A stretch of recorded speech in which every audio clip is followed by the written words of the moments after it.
അത്യുന്നതങ്ങളിലോശാന, രാജാധിരാജനോശാന.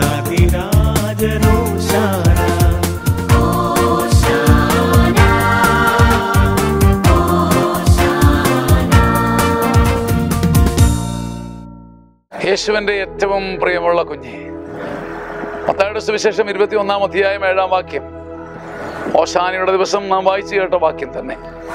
അവർ കഴുതയെയും കഴുതക്കുട്ടിയെയും കൊണ്ടുവന്ന് അവയുടെ മേൽ തങ്ങളുടെ വസ്ത്രങ്ങൾ വിരിച്ചു.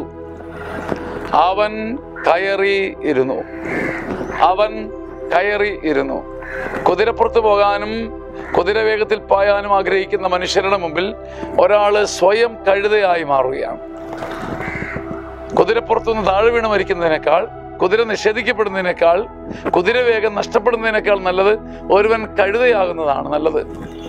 ഒരുവൻ കഴുതയായാൽ കുതിര പോലെ വെട്ടിപ്പിടിക്കാൻ പായുന്ന ലോകത്തിൽ എന്തൊക്കെ ചെയ്യാമെന്ന് യേശു തെളിയിച്ചു.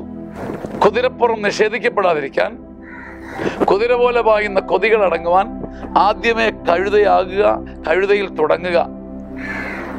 കർത്താവ് പഠിപ്പിക്കുന്ന മഹത്വത്തിൻ്റെ ഈ മഹാവഴി ഇന്നും പ്രസംഗിക്കാൻ എളുപ്പമാണ്. ആദ്യമേ കഴുതയെ തിരഞ്ഞെടുത്തുകൊള്ളുക. കൈപ്പാങ്ങിന് കുതിരയുണ്ടെങ്കിലും ഒരു കഴുതയായിക്കൊള്ളുക. ഒരു കുതിരശക്തി ഉള്ളിലുണ്ടെങ്കിലും കഴുതയാണെന്ന് സ്വയം പറയുക. മനഃശക്തി തകർന്നു പോകത്തക്ക വിധത്തിൽ സ്വയം ശാസിക്കണമെന്നോ നിന്ദിക്കണമെന്നോ അല്ല.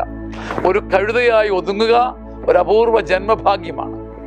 ഒരു കഴുതയായി ഒതുങ്ങിക്കൊടുക്കാൻ പറ്റാത്തതാണ് കുതിര പോലെ ജനം മുഴുവൻ പടക്കളത്തിൽ പോരാടുന്നതിൻ്റെ കാര്യം. ഒരു കഴുതയാകാൻ പഠിക്കൂ മനമേ. ഈ ഹോളി വീക്കിൽ, ഈ വിശുദ്ധിയുടെ ആഴ്ചയിൽ ഒരു കഴുതയാകാൻ, കഴുതയിൽ ആരംഭിക്കാൻ.